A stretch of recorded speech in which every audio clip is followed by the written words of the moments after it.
Welcome to the Jerry and Jerry Show, guys. My name is Jerry Miller. Thank you kindly for joining us on the I Love CVille Network. Goodness gracious, a lot to talk about on the program today. Brent Prye, the head football coach at Virginia Tech, his seat is so hot. They are 0-2 in Blacksburg. Vanderbilt, a team that is a team you should reckon with, dashes the hearts of Hokie fans. We'll play buy or sell with Jerry Ratcliffe on Brent Prye's future. Of course, we're going to look at Virginia football. Tony Elliott and this football team were a whiskers hair away, ladies and gentlemen, from a critical victory in Raleigh. Unfortunately, a trend that is all too common in Charlottesville and all too common for this fan base. A third quarter for Virginia football where they were absolutely controlled and absolutely demolished. That reflected or indicated how the game would go. We'll talk about that with Hootie Ratcliffe today. We'll talk Chandler Morris. He had a hell of a game. He threw a costly interception. How do you grade the gunslinger Chandler Morris that clearly is the key cog for this Virginia football team? We'll talk defense. They could not, ladies and gentlemen, stop NC State in this contest until the latter stages of the fourth period. What happened with this Virginia defense that on paper has a lot of talent? We're going to talk on this program what's at stake for Virginia as they head into the matchup against William & Mary. Goodness gracious, will fans show up against the William & Mary tribe? That's a topic I want to cover on the program today. We'll take your questions. Anywhere you are watching, your questions are welcome on the program. Judah, get, if you can, my Facebook page up and running and live. If you can go to the studio camera and welcome the Virginia Sports Hall of Famer, Jerry Hootie Ratcliffe, to the show on a program that continues to generate positive feedback. Hootie Ratcliffe, good morning to you. Good morning to you, and it's an interesting weekend for sure. Absolutely an interesting weekend. We start with scatter shooting with Hootie Ratcliffe. Where would you like to begin? Well, I just thought it was unbelievable that Virginia was able to move the football the way they did for most of the game, and then down the stretch they get inside the 30 3 times in a row and walk away with nothing. And the defense finally stiffened at that point, gave them opportunities, but they just couldn't score. Reverted back to the same old problems we've seen so many times before, but it was theirs for the taking, and could have built incredible momentum and generated incredible enthusiasm with the fan base had they pulled it off. And we talked about the dangers of playing this game all season long when you didn't really have to schedule an opponent like that. If you win, you get a lot of benefits, but if you lose, what does it do to you? I don't know. We'll find out. But I totally agree with you. I do like the fact that Chandler Morris, even though he made a rookie mistake in his 6th year as a quarterback, owned it. He didn't make any excuses. He said, I should have thrown the ball away, and he should have. He had plenty of time and plenty of plays left to get that ball in the end zone. But at least he owned it and didn't run away from the media after the game. You know, the interesting thing about Chandler Morris, I don't even have much beef with how he played. I thought he played a fantastic game of football. He did play fantastic. Made one bad mistake at a critical point of the game. I think the accountability, if that's the word, has many more notches on the priority list or the pecking order when it applies to where Chandler Morris stacks up on that order. First thing that comes to mind, and I think this is fair. I understand this is week 2, but I think this is fair because of the trend and the history. Virginia outscored in the third period. It was 21-7 in the third. They're going into halftime with a 24-14 lead and the momentum on the road. They come out of halftime and they're, ladies and gentlemen, outscored 21-7 and down 35-31. This is a trend with Coach Tony Elliott and his 3 years and change in Charlottesville as the head coach. Yeah, and it's a disturbing trend and something that they need to address now. They can't continue along that path and expect to do anything important down the road. But I don't know if it's a halftime lack of adjustments or if the other team makes better adjustments and then Virginia doesn't adjust to that.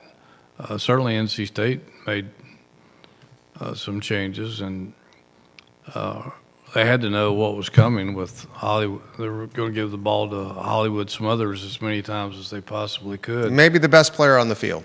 Of course he was going to get the ball. He was tremendous, and their quarterback, C.J. Bailey, did an outstanding job as well, finding receivers. And I still can't figure out what happened to Virginia's defense the first 3 quarters of that game. It's almost like they weren't even there. Well, why don't we start there?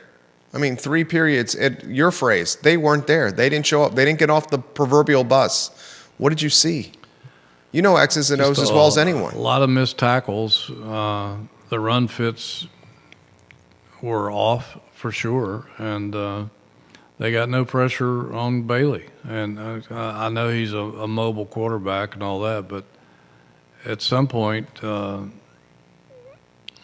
through blitzing schemes or something, you've got to find some way to put some pressure on these quarterbacks. And there were only a couple of hurries, I think, no sacks. And, they brought in guys specifically to put pressure on the quarterback, and so far they haven't gotten their money's worth. Chandler Morris finishes with a prolific stat line in his second game in a Virginia uniform. This tailback transfer, ladies and gentlemen, from North Carolina Central, looks like the real deal. Virginia, an underdog in this contest, easily could have won the contest. Interestingly, Vegas very accurate with how they projected the line would fall. 4-point game. I think when at kickoff it was a 3-point line, depending on your shot where you shop, 2.5 to 3 points. Finished at 4. Yeah. Crazy how good Vegas is with that information, that line setting. Now you got William and Mary. I'm questioning whether 30,000 people will even be in attendance against the Tribe. It's that challenging 12 p.m. kickoff against a nondescript opponent that no one has really any allegiance to, an opponent that doesn't travel super great. No. With the William and Mary Tribe. Tony Elliott, his mood after this NC State loss. He was obviously. I think he knew what they had let slip through their fingers, and I think he felt for his team that they had, for the most part, played a pretty good football game on the road against a team that was favored and at times dominated, particularly on offense, and just couldn't get it done. And it's the same old story. And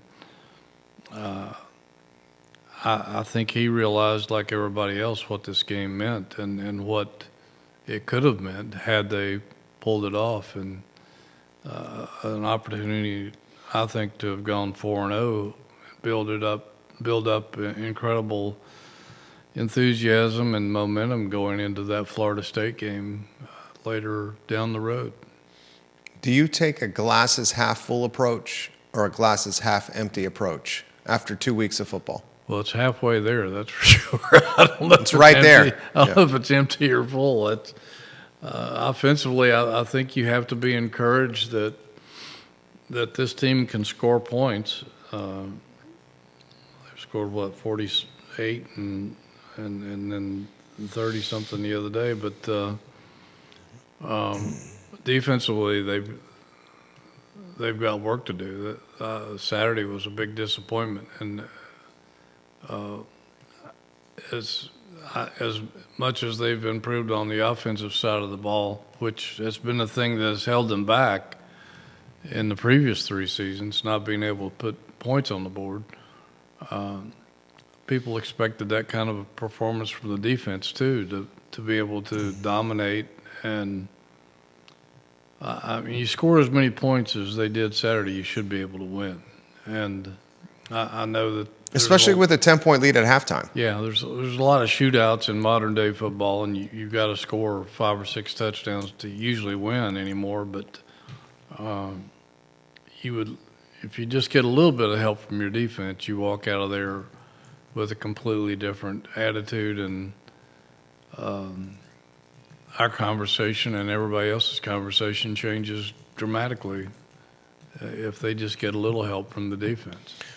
Tim Bates, watching the program, he said, "Good morning, fellas, from Evington." Tim Bates, watching in Evington, Virginia.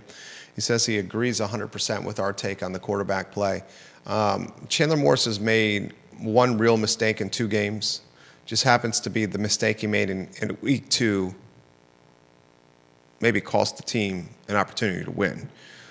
I still see so much hope and potential with Chandler Morris, especially with the uncertainty at quarterback over the last 2 seasons with Musket and Calandria.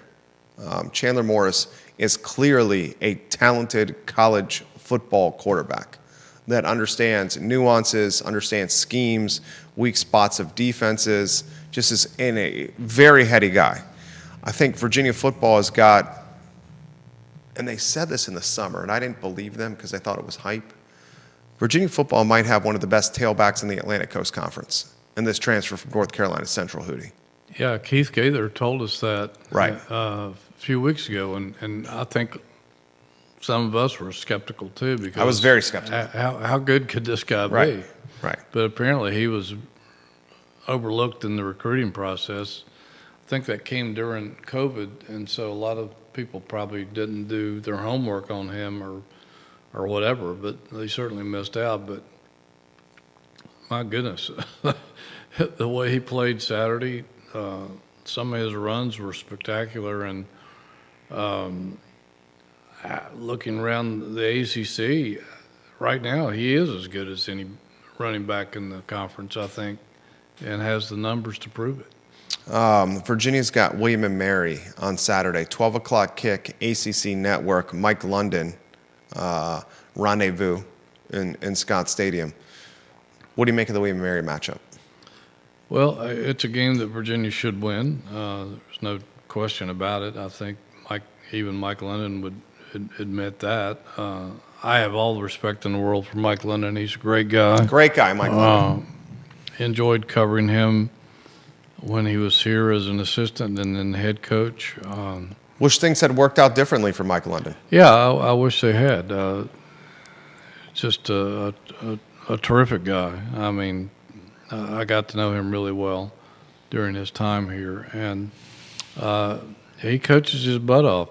They're 1-1 coming into this game. They won a close game over Maine and lost a close game to Furman. He has a quarterback who was their leading passer. Well, obviously their leading passer, but the leading yardage guy, passing and running the football. I think in the Furman game, which they barely lost, 23-21. But they'll come in here and play hard. I just think that there's a difference between most FCS teams and teams like Virginia that has a big budget to spend on football players, and I think it's hard to overcome that disparity.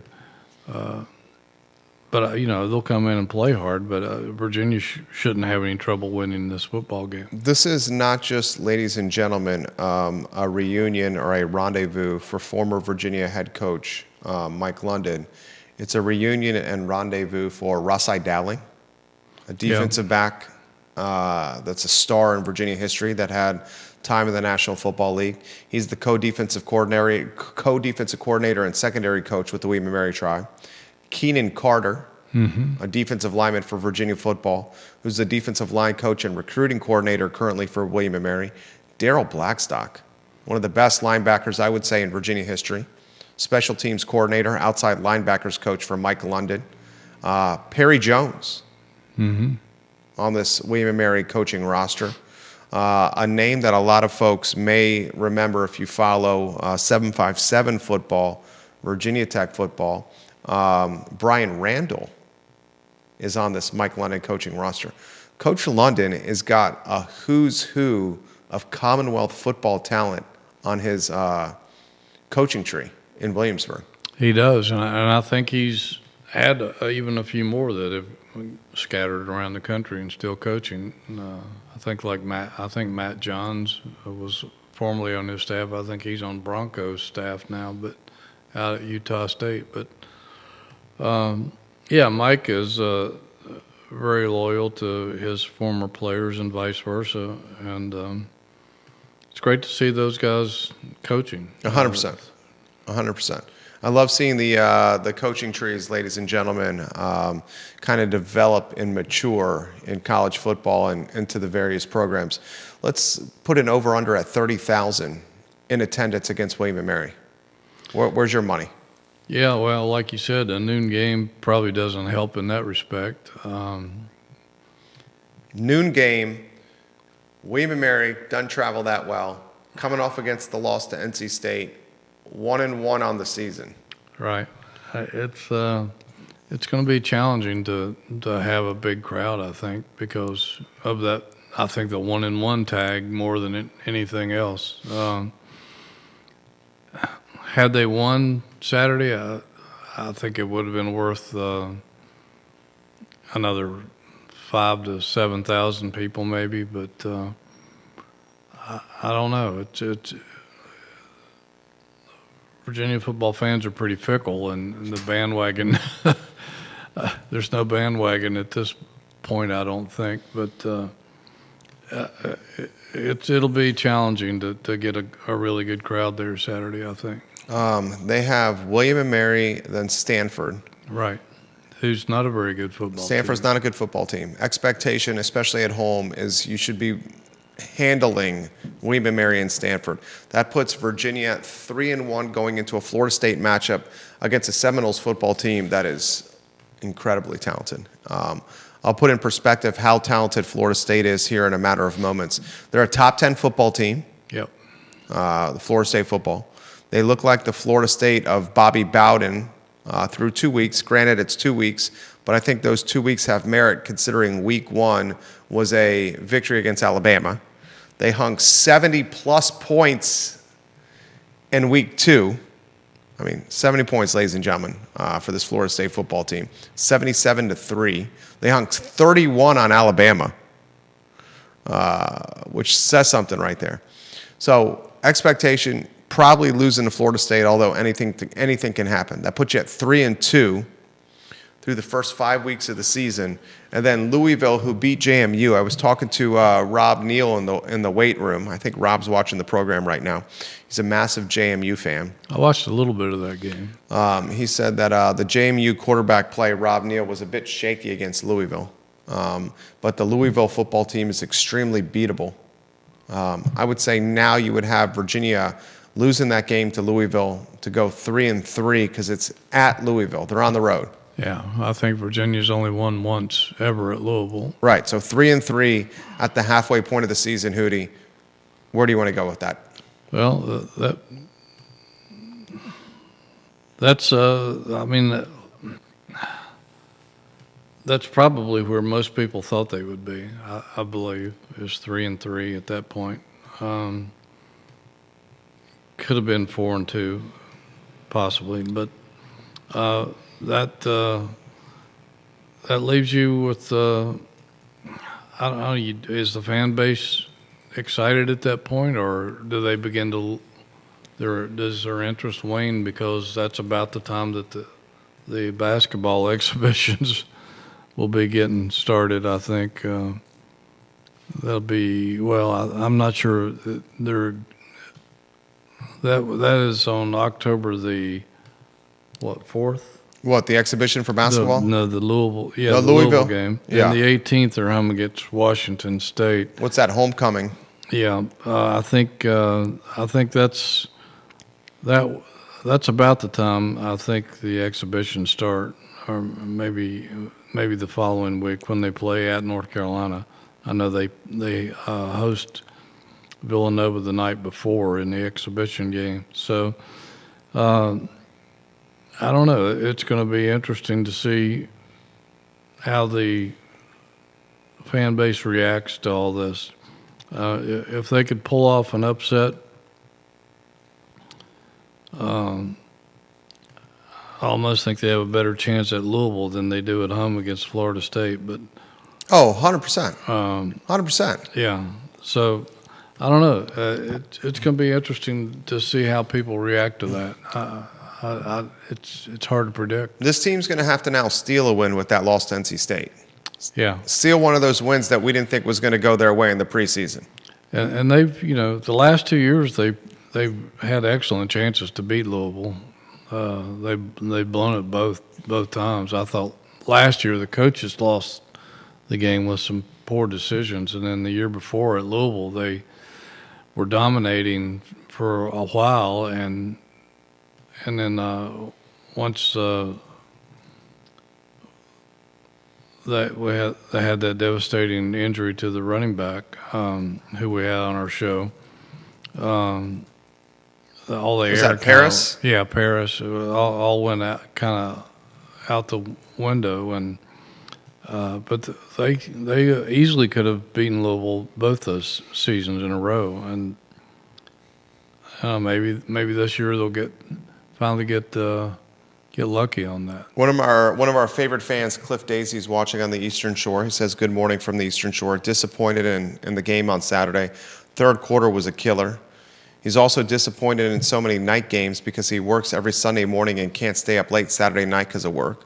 And he says, with the Virginia Tech conversation, when you talk Brent Prye, imagine if ODU beats the Hokies in week 3. We will talk Brent Prye, who I think his seat as hot as any in college football right now.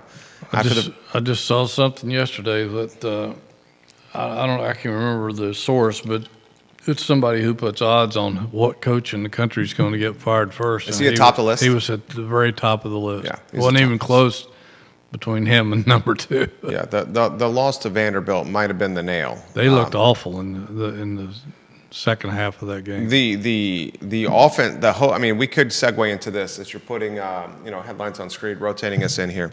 Brent Prye and Virginia Tech's offense looks pitiful. I mean, 24-11 loss against South Carolina at a neutral site in Atlanta. Lose to Vanderbilt 44-20, ladies and gentlemen. Lose to Vanderbilt. Have Old Dominion at 7 o'clock. This is a big ball game for the Monarchs. The Monarchs are going to look at this as if it was like their Super Bowl. You got a Sun Belt football team in Old Dominion that's going to come to play for this. Virginia Tech better not look past ODU. I don't know much about ODU. I don't even know what their record is. They're 1-1. They beat North Carolina Central, who is Taylor's old school, right? Right. 54-6. They lost in week 1 to Indiana, led by the former JMU coach. Close game, 27-14. So ODU is 1-1 right now. Well, if Prye can't get his If team he starts believing 0-3, again, does he get fired before week 4? oh wow, I don't know. There were probably people screaming for his head in the second half Right last now, week. yeah.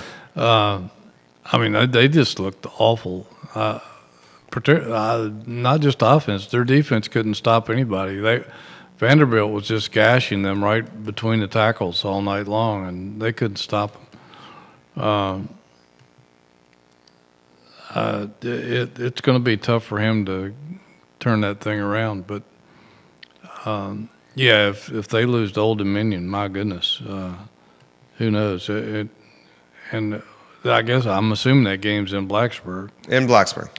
It'll be interesting to see what kind of fan turnout they have. Well, they still continue to sell out. I mean, But that doesn't mean they'll show up. touche. They did show up against Vandy. They did. Yeah. They had a great crowd, and it was interesting seeing all those people file out of their Lane Stadium in hordes as the game went on. There's some kind of sociology or anthropology experience or experiment or research study that needs to happen here. Virginia Tech football struggles mightily. UVA football struggles mightily. Fans go to Lane Stadium, sell out, one of the most intimidating home field advantages in the nation. UVA, half empty, more people chilling in the parking lot than watching the game in the stands. There's got to be some kind of anthropology or sociology study there. Yeah, and it used to be that way at Virginia Tech. That was my first job, was covering Virginia Tech, and it was hard getting. It was hard. They didn't draw well. They didn't win much. Neither did Virginia back in those days, but that was pre-Bill Dooley. And I think once they started having some success, particularly with Frank Beamer and then Mike Vick, when they got Michael Vick, that turned the corner. That changed everything. That made them a top 25 team, a top 10 team. Beamer Ball came into existence. Lunch Pail, Bud Foster. All that, it got their fan base excited more than, I mean, they really didn't have much to get excited about up until that point in time. And so they poured all their resources and all their enthusiasm into football. And, up until Beamer had success, George Welsh was dominating the state of Virginia, and Scott Stadium used to get filled every weekend, and there was incredible enthusiasm. And Scott Stadium was a tough place to play. I still remember asking Bobby Bowden on the ACC football tour in 1996, August of 1996, about that game the previous November at Scott Stadium, when Virginia was the first ACC team to beat Florida State during that dynasty. And he said that was the loudest crowd that he had encountered in his career. And that says something, because there was only 47,000 people in there. That was capacity. I'm sure there probably had a lot more people on the hill than they may have been counted, but still, that's nothing like a 80 or 90,000 or 100,000 seat stadium, which he had played in. So we saw the tables reversed over that course of time when George left and Al got off to a good start but couldn't keep it going. And then Virginia Tech did. They kept it going until Beamer retired. So I think their fan base is probably a little more rabid, a little more dedicated. Maybe football, I think, is probably a bigger deal down in that part of the state. For years, I think a lot of the high school stadiums in some of the smaller towns in that part of the state, there's nothing else to do, and people showed up in hordes.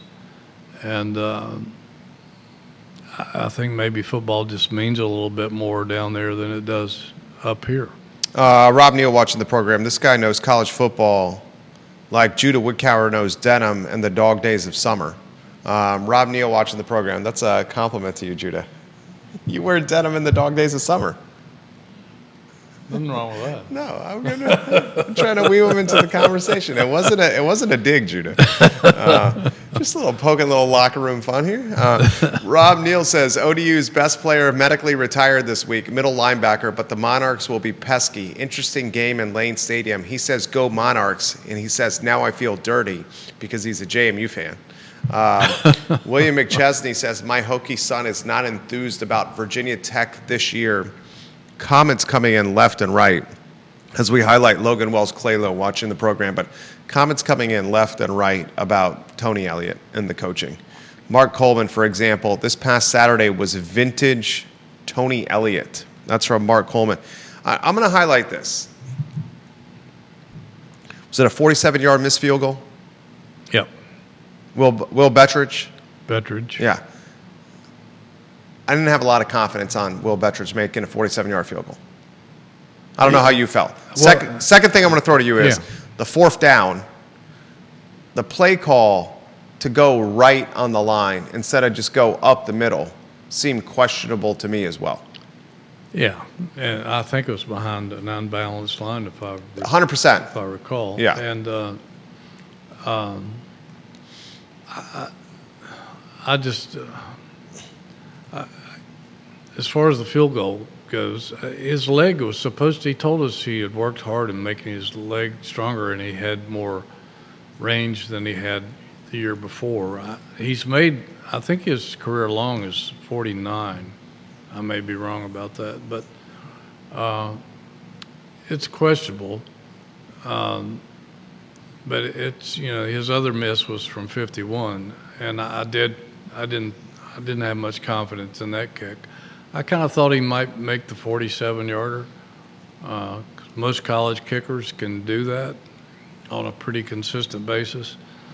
But that makes you wonder going forward if a game is on the line, how much confidence are they going to have in doing that, or maybe trying to get a first down somewhere. But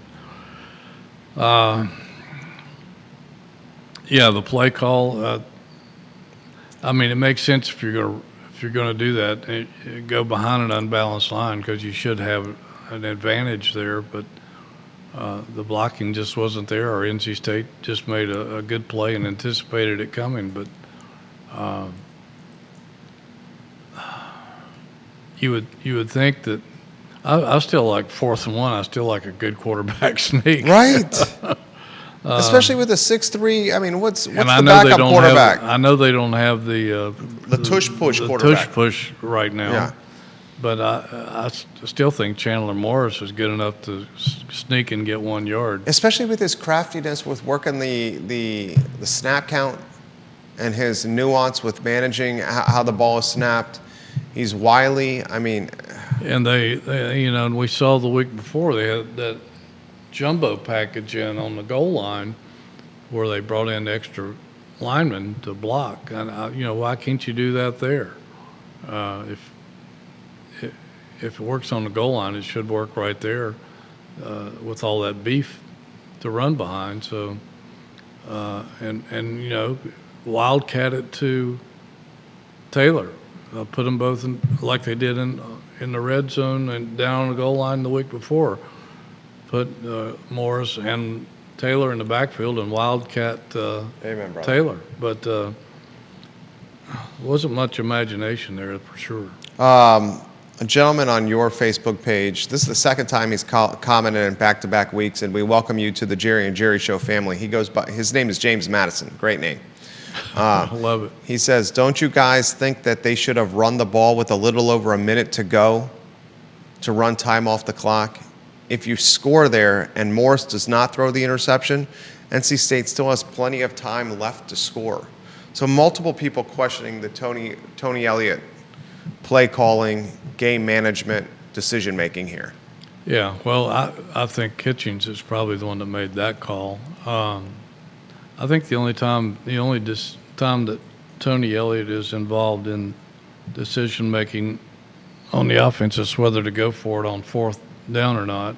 I mean, they may have some discussion on play calls, but ultimately I think Des Kitchens is the one that makes the play call. But I thought they really wasted an opportunity there because, again, they had a first down at the 12, right? At the time of the interception, there was still 62 seconds left, I think, in the game. So you had timeouts. So I have to question throwing it on first down there. I think I'm not so worried as much about the clock as I am as getting in the end zone because, again, NC State didn't have any trouble moving the football, and you certainly were putting yourself in jeopardy if you did score that early. But, what was the rush in trying to score on first down? I don't understand that.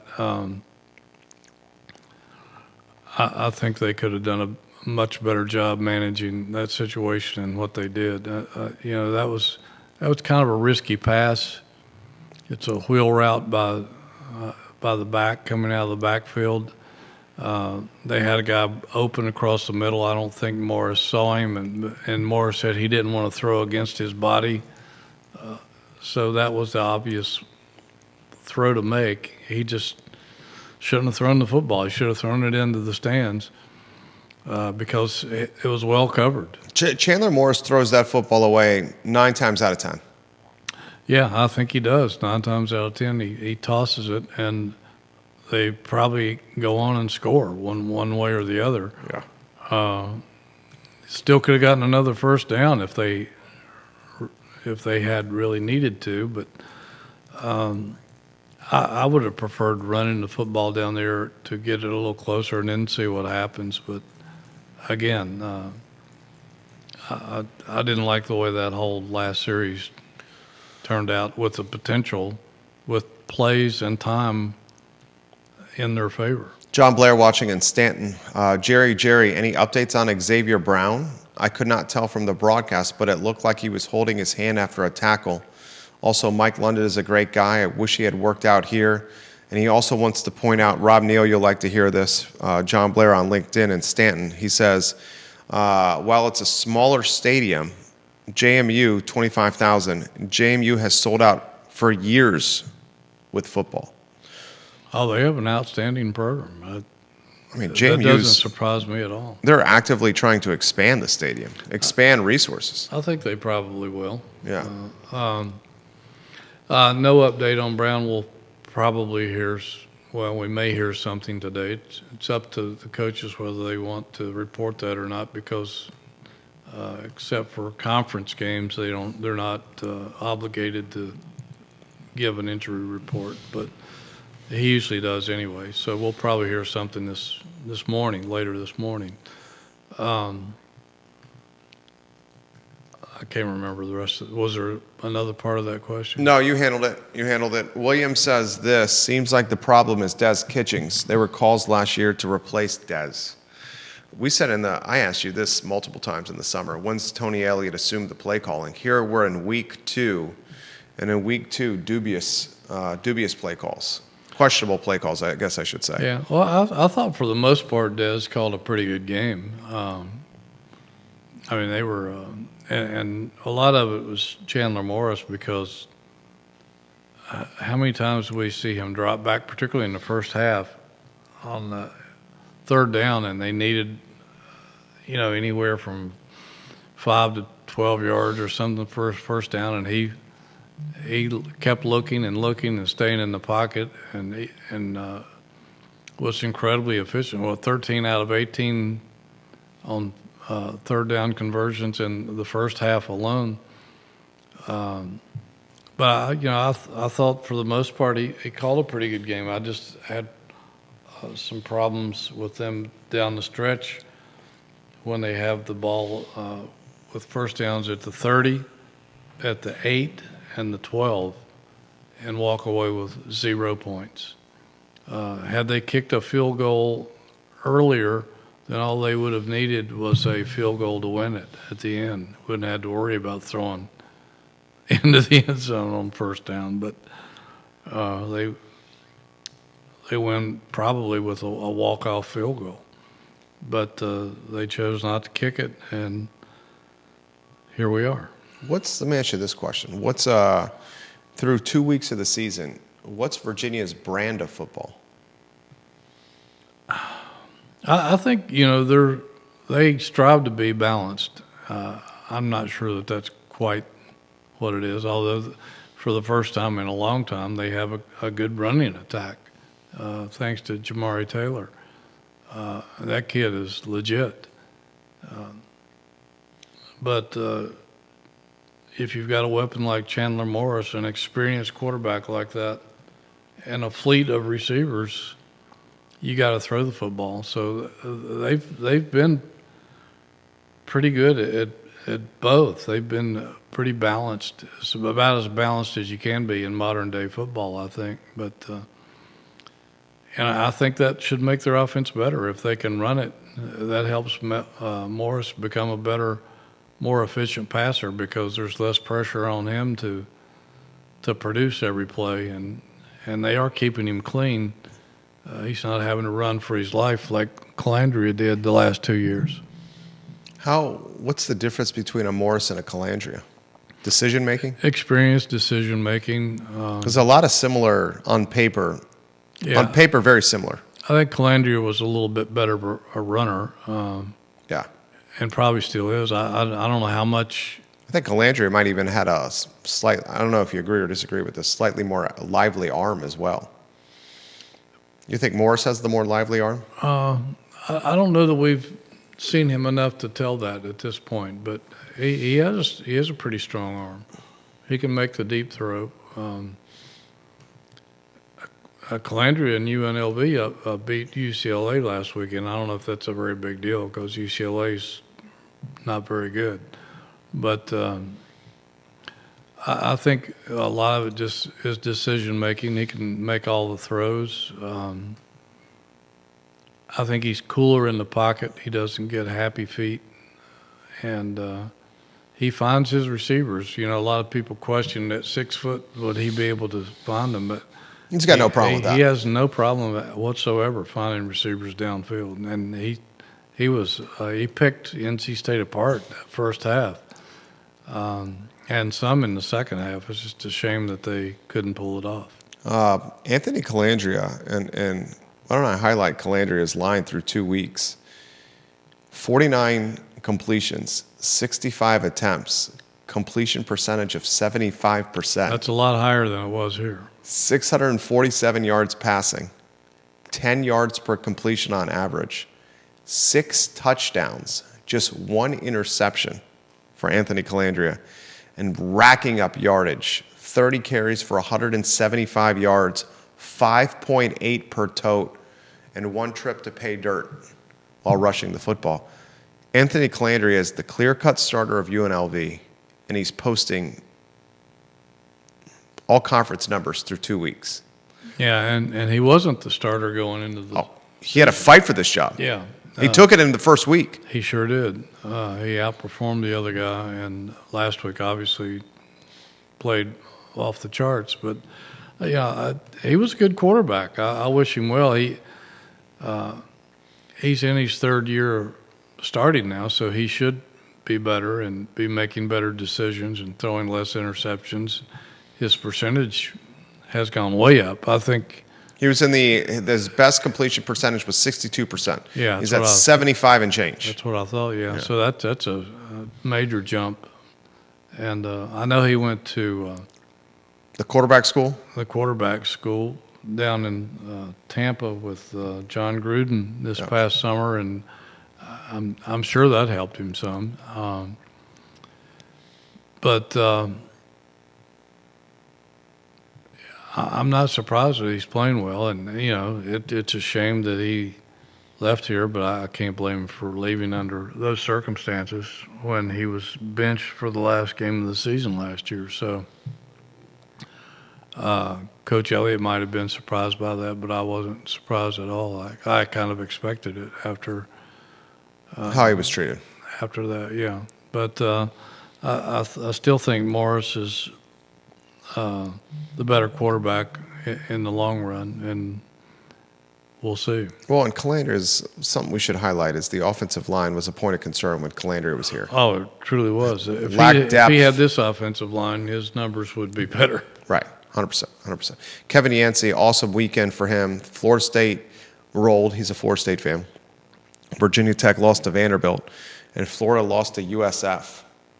Florida has now fallen out of the top 25 rankings, guys. USF's a giant killer. And yeah, they play, is it Miami this week? USF is playing Miami. Yeah. Miami's a top 5 in the rankings. I think so. I'll confirm the rankings here in a matter of moments. I think they might be 5th. I think they are 5th. I'll confirm that. I'm calling that up right now. Miami's in the rankings, top 25. South Florida's ranked now, too. Yep, right. Gosh, look at Hootie. And Hootie doesn't even have a computer in front of him. I'm at least looking on the internet and a computer. Miami is 5 in the AP, 6 in the coaches. Florida State, 10 in the AP, 12 in the coaches. Clemson, 12 in the AP, 11 in the coaches. And they've looked awful. Clemson has looked awful. They have looked awful. They have some injuries with their wide receiving core, but they don't look like the Clemson of yesteryear. South Florida is ranked 18 in the AP, 23 in the coaches. The question I have for you is ACC related. You have 3 teams ranked in the top 25 in the Atlantic Coast Conference. You also have Georgia Tech, Louisville, and SMU in receiving votes. At one time, SMU was ranked in the top 25. This Atlantic Coast Conference has got some depth, and it's got some talent atop the conference, and it may even have some talent in the middle portion of the conference. Yeah, I think the ACC is dramatically better this year. There's no question. SMU lost in overtime to Baylor, which one of their old-time rivals, so Right. that game could have gone either way. But the Ponies are for real. They're still a good football team. Louisville is a little bit of a mystery team. I don't know if we've seen enough of them to find out just how good they are. But, yeah, the ACC is better. I think Georgia Tech's better than what they're being given credit for. Clemson, I don't know what's going on down there, but they looked in the first half. It was stunning, losing to Troy State. What was it, 17-3 or something like that? at the Yeah, half? right.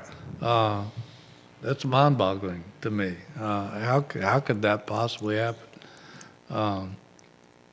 But Florida State seems to be for real. Miami seems to be for real, and that's certainly something that the ACC has wanted for ever since they brought Miami into the league. Them, Clemson, NC State, and Miami to be top 25 teams. They do. Begging for them to be that good. Cal Golden Bears, the only reason I bring up Cal is because they're on Virginia's schedule. 2-0 on the season, a win at Oregon State, and a win at home against Texas Southern. They host Minnesota on the 13th of September, ladies and gentlemen, which is Saturday in a 10:30 p.m. Eastern Conference kickoff time on ESPN, 7:30 on the West Coast. So that's a marquee matchup. Well, Cal, they were kind of like Virginia last year in that they lost, I think, 4 or 5 games. Cal was in a lot of contests. Yeah, really close games. And had a pretty good quarterback. They weren't that bad a football team. They were much better than the record showed. So it'll be interesting to keep an eye on them as we go forward. Yeah, Cal is Virginia's matchup. Absolutely, Hootie. Cal is Virginia's matchup, ladies and gentlemen, the 4th to last game of the season. I bring up the Cal Golden Bears because perhaps us included, we thought that was a chalk win, a victory we could chalk on the board. Cal's a team to potentially keep an eye on here. You got a press conference at 11:30. We got about 4 minutes and change here before 11 o'clock departure. He will be at the Tony Elliott press conference at 11:30 today. What's going to be the mood of the press conference? What's Tony Elliott going to be focused on? What's he going to be relaying to the media? Yeah, he'll be focused on this week for sure. I'm sure he's flushed last week as much as it haunts coaches to lose, but they learn how to flush those things pretty quickly and move on. You have to do that, and so all of the focus is on William & Mary and just trying to get back in the win column again and try to build off of the success they had on offense and try to figure out what in the world's going on the other side of the ball so it won't happen again. How do you use a game like William & Mary? Don't show too much. Show. Focus on what you need. I mean, how do you use it? I think you show whatever you need to win, but you try to get these guys who haven't played together very much as much playing time as possible, and maybe experiment a little bit on defense on some things, maybe some blitzes or something to try to generate some pass rush because they're going to need that moving forward. But they've got to shore up stopping the run, and I imagine that'll be one of the focuses of this week's practice. What's in the hopper at jerryratcliffe.com? A lot about this week, and then we have a rare press conference with Ryan Odom tomorrow, which was called out of the blue today. So that'll be fun. Talk a little hoops. They just offered Hakeem Olajuwon's son yesterday. I I don't know what their chances are of getting him because Houston is involved, where his dad was a star, and a lot of interaction between Virginia and Hakeem the Dream back in the 80s. Some incredible games between those two. And I covered all of them in Seattle, Houston, and Tokyo. So some games I'll never forget, including the one where Hakeem elbowed Olden Polynice in the throat and didn't even get thrown out of the game for it. But a lot of big moments with that family in Virginia basketball. Maybe it'll be a good moment for a change. I'm looking forward to it. I was on Jerry Ratcliffe this morning. JerryRatcliffe.com is the source for anything UVA related. Follow Hootie on Twitter. Man does a hell of a job. He's going to be at the Tony Elliott press conference in T-minus 29 minutes. The Jerry and Jerry Show, wherever you get your podcasting and social media content. It features a Virginia Sports Hall of Famer. That's a household name in Jerry Ratcliffe. Judah Wickhauer is behind the camera. My name is Jerry Miller. And the I Love CVille Show, ladies and gentlemen, is up at 12:30. So long, everybody. All righty. Thank you, sir.